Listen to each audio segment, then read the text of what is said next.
Hi, I'm Lesley Brown Henderson.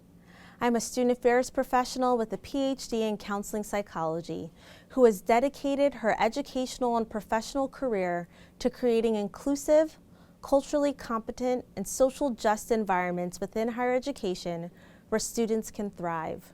These days, there's so much talk about diversity, inclusion, and social justice. The truth is that most people use these terms synonymously, but they are actually different. Diversity simply refers to difference of any kind. It is important because research tells us diverse groups, communities, and teams accomplish more and produce better products. We all learn more from people who are different than us, who have different experiences, and see the world through different lenses. The challenge of only considering diversity is that there's no commitment to ensuring that the environment is one where diversity can be readily engaged and one in which all members can thrive. That's the goal of inclusion. Inclusion is defined as the ongoing, active, and intentional engagement with difference. Inclusion calls for an introspective look at self and our communities to ensure that all members feel affirmed and empowered. Lastly, social justice is a call to action, an appeal to create liberty and justice for all. Social justice does not espouse equality, but rather equity. Equality means that everyone gets the same thing, while equity justifies giving varying levels of resources based on the needs of an individual or group in order to create a more level playing field. Social justice demands that we recognize the ways in which personal and institutional power and privilege assist some communities to climb to the top and others to remain at the bottom. Then it asserts that we need to work to create justice.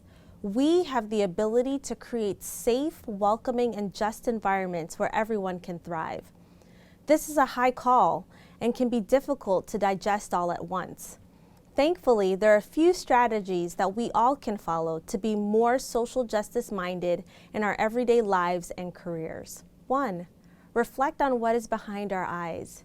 Who we are, our various identities, the neighborhood we grew up in, our values and beliefs, our parents, all inform how we were socialized and how we see and understand the world around us. The work of creating a more just world begins with knowing ourselves. We need to take the time to reflect on who we are, and as we do, we will become more aware of our cultural lens. A cultural lens is what enables two individuals to see the same thing but interpret it differently. Consider this score. If you are a member of the Northwestern community, you would be happy when you see this score. However, if you're a member of the Mississippi State community, you would likely be disappointed when you see the score.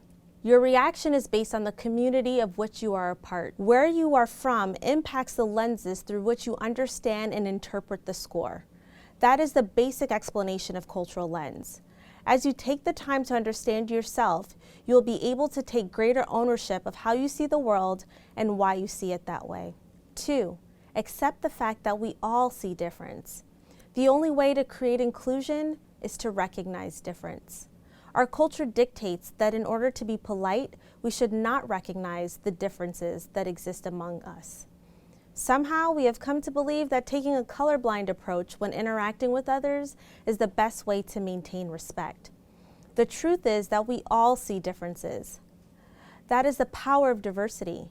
Differences are the strength of a thriving community. And recognizing that there are people of different races, cultures, religions, backgrounds in your community, you take responsibility for also considering how the environment may or may not be welcoming for them.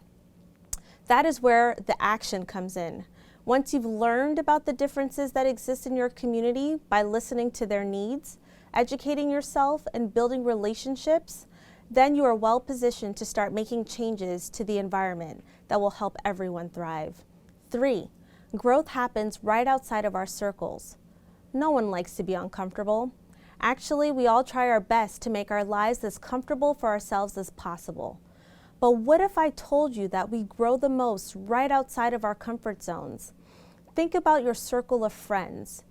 Who exists just on the outside of that circle? What would it be like for you to get to know them? I bet they are different from you. What about in your community? Who lives right on the outskirts of your town? What would it be like to go grocery shopping there? When we challenge ourselves to experience life outside of our comfort zones, we learn about others and ourselves. Thriving in a diverse community is being able to engage with the entire community, not only those with whom you feel comfortable. Reaching across lines of difference undoubtedly exposes areas of commonality, and although it is much more comfortable to discuss likeness, I would encourage you to lean into the discomfort of talking about differences. 4, understand the difference between intent and impact. We all have good intentions, and one thing that makes working towards social justice difficult is we're so afraid of doing or saying the wrong things. We worry about offending someone and creating a hostile environment. I encourage you to give yourself a break. No one is perfect or does everything perfectly all the time. There have been many times that I've had good intentions, but my words or actions had a negative impact on an individual or a community. Even with all the years of education and working in diverse environments, I sometimes get it wrong, and that's okay. When it happens, I try my best to admit my fault, take responsibility, and apologize. It is difficult to take responsibility because we often get offended and focus on our intent. We also interpret our mistake as a failure and at times question if we should even be engaging in this work.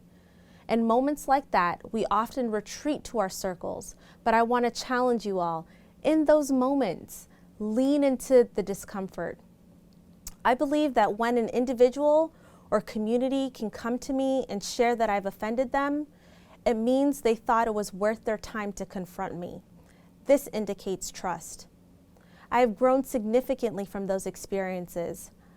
I have learned that although it can be difficult, confusing, and even discouraging when I'm told that I unintentionally offended someone, it can also be very humbling to sit with another human being, to hear their feelings, and to be changed by that learning. Listening to the sentiment of the individual without defense can be one of the most growthful experiences you can have.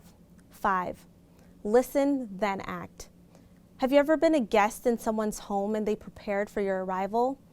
Your host stocked the fridge with your favorite foods and they took the time to schedule some activities you enjoy, and they made you feel comfortable. What if you were the host? How would you prepare for your guest? As you work towards creating a diverse environment where everyone can thrive, it is important to think of barriers to individuals' full participation in the activity or community. For instance, if you're a nurse and most of your patients primarily speak Spanish, you may want to make sure that your office has important paperwork available in both English and Spanish so that your patients can feel comfortable answering the questions. These small actions demonstrate a commitment to the community that you interact with directly.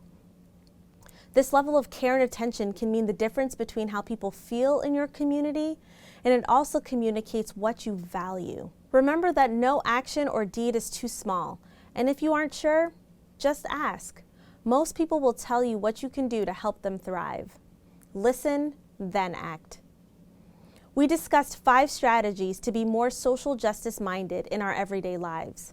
1, reflect on what is behind our eyes, which simply means to engage in our own introspective work. 2, accept the fact that we all see difference. This validates our human nature to recognize the differences that exist between us, which is our collective strength. 3, growth happens right outside of our circles. This is an encouragement to be okay with being uncomfortable.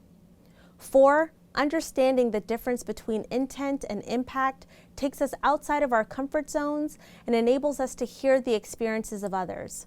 5, listen, then act. This provides us with the opportunity to help create inclusive environments where everyone can thrive. Lewin stated that behavior is the function of the person interacting with their environment. In order to thrive in diverse environments, which is the behavior we want?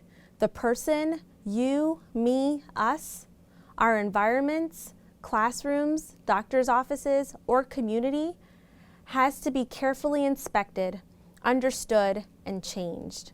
That's how we can all thrive in diverse environments.